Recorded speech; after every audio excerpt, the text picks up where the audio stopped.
Kawan muda, tahukah kamu kalau sejak tahun 2020 Indonesia tidak lagi mengekspor nikel mentah?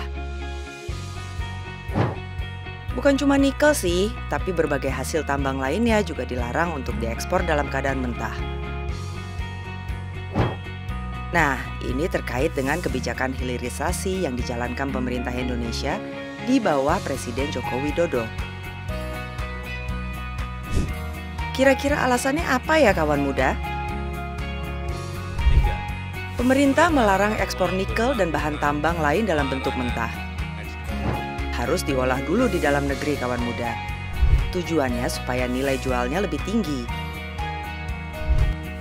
Hasil yang didapat juga lebih banyak kawan muda. Jadi misalnya nikel, kita tidak lagi mengekspor biji nikel, tapi sudah dalam bentuk baja tahan karat. Kawan muda harus tahu kalau Indonesia adalah penghasil nikel nomor 1 di dunia. Dengan produk biji nikel 1,6 juta ton di tahun 2022. Jauh loh di atas Filipina sebagai penghasil nikel kedua di dunia yang hanya 330.000 ton. Sebelum hilirisasi, tahun 2017, Indonesia hanya menghasilkan 4 miliar dolar Amerika dari biji nikel yang diekspor. Nah, di tahun 2022 dengan hilirisasi, nilai ekspor nikel Indonesia mencapai 33,81 miliar dolar Amerika Serikat atau setara 504,2 triliun rupiah. Oho, berarti naik 745% kawan muda. Begitu biji nikel diolah menjadi nikel pig iron, nilainya sudah meningkat 3 kali lipat.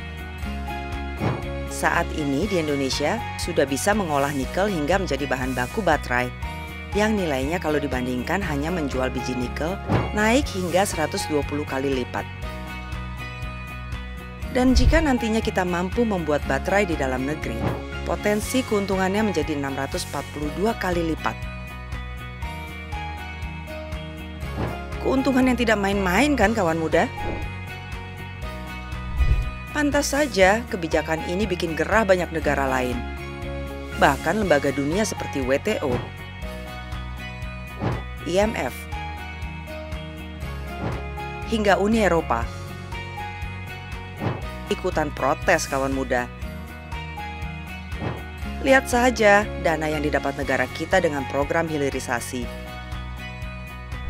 Itu berarti selama ini dana sebesar itu dinikmati pihak lain. Apapun tanggapan pihak lain, pemerintah bertekad tetap menjalankan hilirisasi kawan muda. Bahkan memperluas ke berbagai komoditas lain. Hasil tambang serta sawit. Hilirisasi industri jelas menambah pendapatan negara. Tidak saja dari nilai tambah produk dan devisa hasil penjualan. Program ini juga menarik investasi untuk masuk ke Indonesia kawan muda. Belum lagi program ini juga menyerap banyak tenaga kerja. Nah, banyak kan keuntungannya?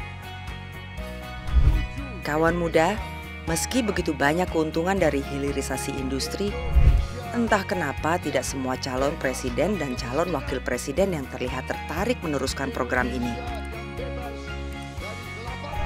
Hanya pasangan Prabowo Subianto dan Gibran Rakabuming Raka yang tampak sungguh-sungguh ingin meneruskan program hilirisasi.